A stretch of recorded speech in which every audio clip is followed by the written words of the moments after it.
भूत महल में आखिर हो क्या रहा है? क्या डिटेक्टिव राम रहीम इसकी तहकीकात कर पाएंगे? राम रहीम जिनको कि आज मिला है उनका पहला केस, एक ऐसा केस जहां पर कि गांव में से हो रहे हैं बच्चे गायब। आखिर कौन है इसके पीछे? एक गांव जहां पर एक छोटा मासूम बच्चे की मृत्यु हो चुकी है, उसको गांव वाले गाड़ने के लिए लेके जाते हैं, मगर प्रोफेसर को देख के वो डर के मारे वहाँ से भाग निकलते हैं। प्रोफेसर उस मृत बालक को अपने साथ उठा के लेके आता है एक भूत महल में, जो कि लोगों की नज़र में पहले से भूतिया हवेली है। वो उसके ऊपर एक एक्सपेरिमेंट करता है। प्रोफेसर सोचता है कि उसका एक्सपेरिमेंट कामयाब हो रहा है, मगर उसको ये नहीं मालूम था कि उस बच्चे के अंदर एक भटकती हुई आत्मा भी घुस जाती है। भटकती हुई आत्मा प्रोफेसर को अपना मालिक समझता है और उसको बोलता है कि वो क्या करे। प्रोफेसर बोलता है कि उसे बच्चों से है नफ़रत और उसको इस गांव के सारे बच्चों को उठवाना ही होगा। धीरे धीरे करके ड्रैकुला सारे बच्चों को उठाना शुरू करता है। इसी बीच लोग घर के दरवाजे खिड़की शाम होते ही बंद करना शुरू कर देते हैं। ड्रैकुला का खौफ पूरे गांव में इस कदर से बढ़ जाता है कि आजू बाजू गांव के लोग भी डर के मारे शाम को घर से बाहर नहीं निकलते। ये बात जब राम रहीम को पता चलती है तो वो भी सोच में पड़ जाते हैं कि आखिरकार ये सब हो क्या रहा है, और ड्रैकुला बालक का आतंक उन्हीं के शहर में हो रहा है। इधर एकाएक ड्रैकुला बालक एक व्यक्ति के घर से बालक को उठा के ले जा लेता है।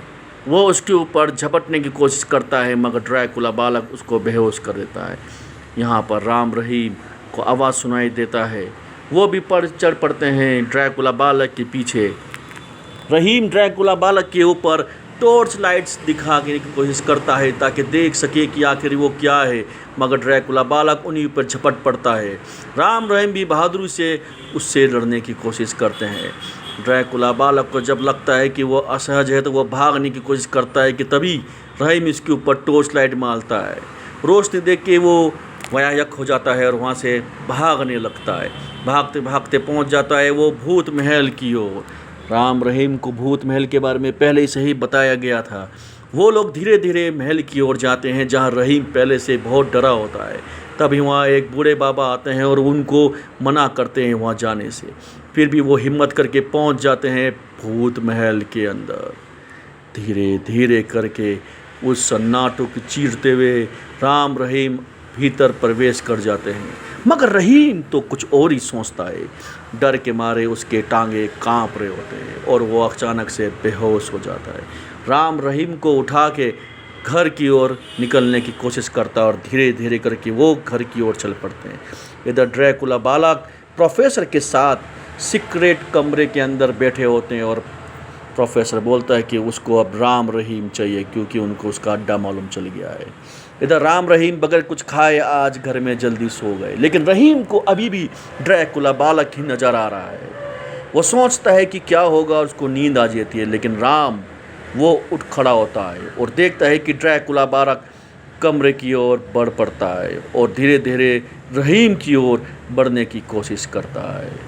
चैनल को सब्सक्राइब जरूर करें क्योंकि हमको पता लगाना है कि आखिर ये प्रोफेसर कौन है जो बच्चों से इतनी नफरत करता है और गांव के लोगों के ऊपर दहशत बनाए रखता है।